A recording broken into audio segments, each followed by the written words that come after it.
Good, happy Sunday evening, December 13, 2020. I'm Riley King, and welcome to the Riley King Newscast, right here on the Riley King Network. We have a lot of news to get to this Sunday evening, so let's get started. First up, New Hampshire COVID information. New updates and data. Let's take a look at that right now.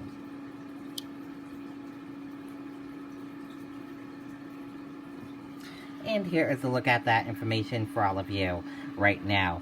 There are 30,244 number of people in New Hampshire have tested positive for COVID-19.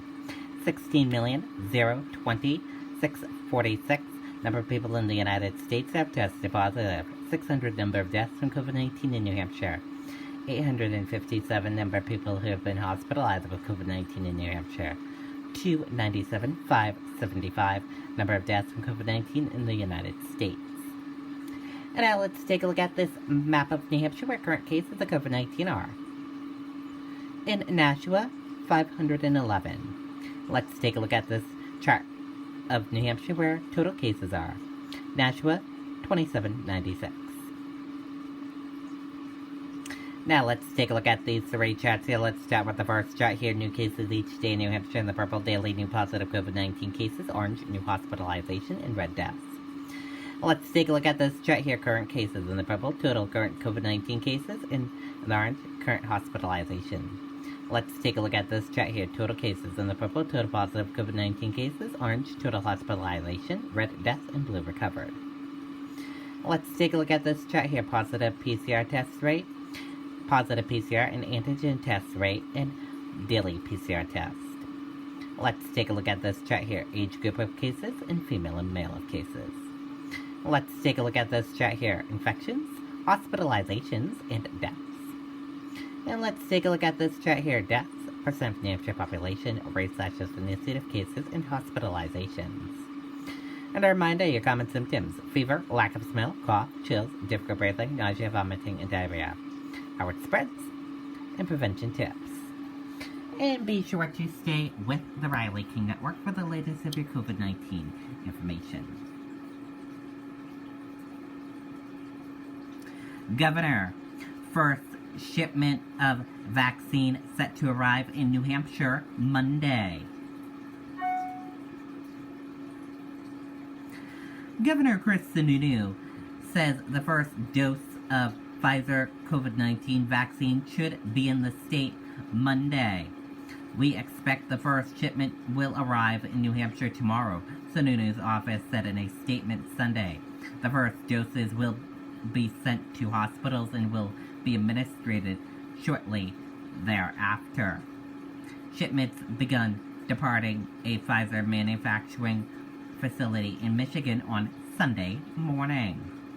In New Hampshire, the first to receive the vaccine will be at-risk health care workers and residents and employees of long-term care facilities.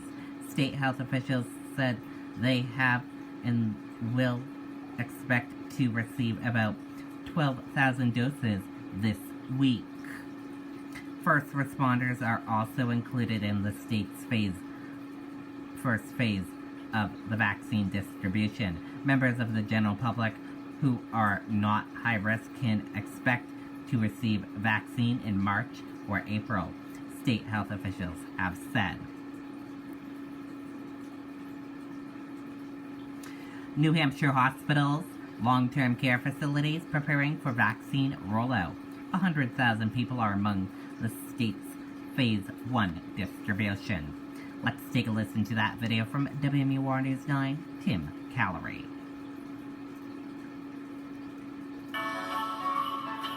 This year, I got the most unique gift for the holidays. My wife gave me a Fleet Air Club membership for Christmas. Now, New Hampshire's doctors, nurses, and other healthcare providers are preparing for the long-awaited COVID-19 vaccine. We're very happy. Pam DiNapoli is the executive director of the New Hampshire Nurses Association. She says there is some skepticism surrounding the vaccine, which is not unusual when a new one is created. But I think that the data that's coming out is pretty conclusive that it's going to be safe. DiNapoli says the vaccine will give hospitals an advantage in a months-long battle against the virus. I think that what it's going to do is it's going to increase the capacity of nurses in the organizations to take care of the patients. Long-term care facilities are also feeling some relief. We're finally going to, grab this tiger by the tail and wrestle it to the ground. Brendan Williams is the head of the New Hampshire Healthcare Association, which represents many of the state's nursing homes. These have been real hard days for our residents and for our staff, and just to see some hope on the horizon is so encouraging. As far as the logistics of distributing the vaccine, Williams says a federal partnership has been set up with pharmacies that long-term care facilities have joined. So most nursing homes are going to go through CVS or Walgreens in terms of accessing the vaccine.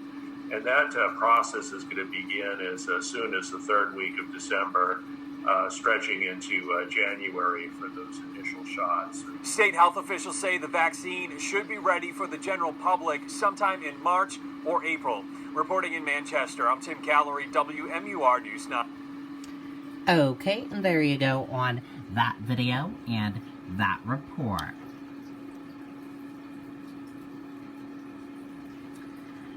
Electorals to vote Monday. New Hampshire's 4 electorals to the nation's Electoral College will meet at the State House Monday morning, December 14th at 10 a.m.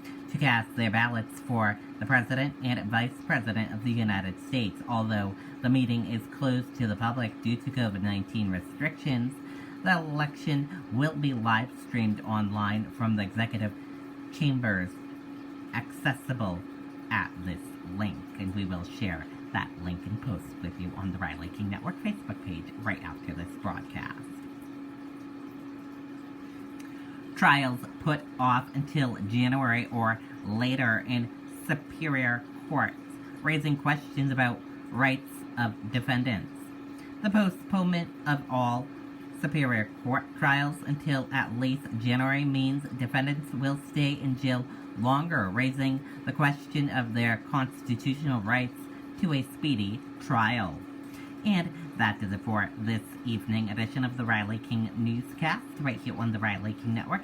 Thank you for watching. Have a great rest of your evening, and see you back here tomorrow for another newscast. I'll have a news report coming up in a little bit. Good night and goodbye, everyone.